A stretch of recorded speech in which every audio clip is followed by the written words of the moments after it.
Casa Branca. Trump expulsou Epstein de Mar-a-Lago por volta de 2004. Of course, I have a lot to talk about in a completely separate topic. I was hoping you can clarify something that's come up over the last several days, again, regarding a separate topic, in the Epstein files.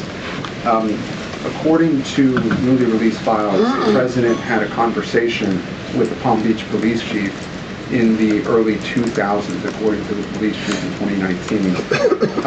The president has gone on record before, and he's told reporters that he said that that he had no idea about Jeffrey Epstein's crimes. During this conversation with the police chief, however, he did say, according to this recounting of it, that thank goodness you're stopping him. He also called Ghislaine Maxwell evil.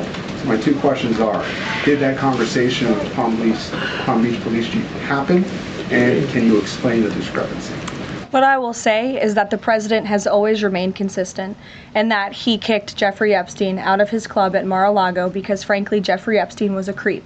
And unlike many other people who are named in these files, President Trump cut off his relationship with Jeffrey Epstein and was honest and transparent about that for years and years. And so I think what the president has said all along has always remained true.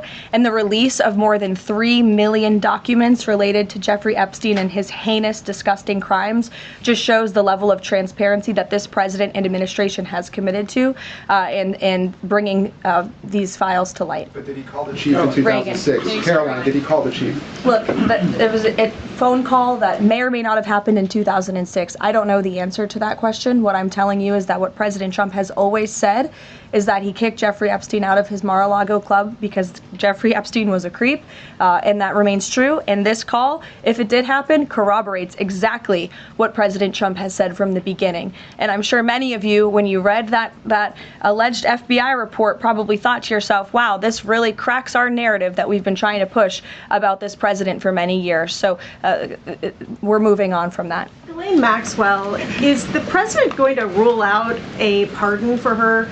In her testimony, deposition yesterday, her legal team seemed to be making a case, again, for a pardon from the president. Again, this is not something I've discussed with the president recently because, frankly, it's not a priority. He's focused on many of the issues that the American people are dealing with and providing solutions to those issues. So I haven't spoken with him recently. Last time we did speak about it, he said it's not something he's considering or thinking about. Caroline. Go ahead, Bloomberg. Thanks, Caroline. Secretary Litnick today was testifying on the Hill, and he said that he had visited Epstein's Island in 2012 with his wife and children, and that's after he said that he had cut ties with Epstein, and Justice Department documents show that he was in contact with Epstein through 2018 over messages. So does the White House stand behind Secretary Litnick right now, or given what he has said today, has there been any shift in how the White House is viewing Secretary Litnick's performance? No, Secretary Litnick remains a very important member of President Trump's team, and the president fully supports the secretary. I will just point out that there are a lot of wins in the news this week that people in this room have not asked about because you continue to ask questions about the same subject, so let me point them out for you. Again, on Friday, the Dow shattered 50,000 for the first time ever. This week, the American Society of Plastic Surgeons came out in opposition to gender mutilation surgeries for children. They are the first major medical group to do so.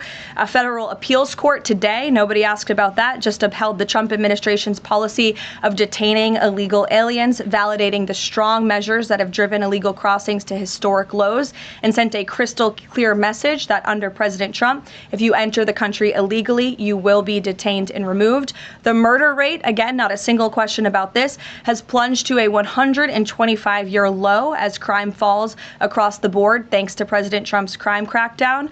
We also saw this week national median rents have fallen to a 4-year low following 6 consecutive monthly declines, and mortgage affordability has surged to a 4-year high. Home ownership is the core foundation principle of the American dream, and I will repeat that mortgage affordability this week surged to a 4-year high, but not a single of mention of that in this briefing room today. And again, this came out last Friday, but for an unprecedented 9th straight month, there were 0 illegal border crossings at the southern border. So we're going to get back to business. The president is very busy today, and you will see him all tomorrow at the event in the East Room touting his administration's energy policy. Thank you. What about the month's walk for peace that came to D.C., Caroline?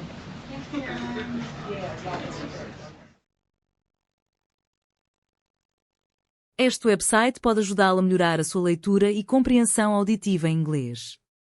Recorrendo a IA, divide as frases em segmentos curtos e fáceis de entender. Com o leitor, pode ajustar a velocidade, fazer pausa ou recuar para compreender cada frase. O site disponibiliza tradução em 20 idiomas, facilitando a aprendizagem.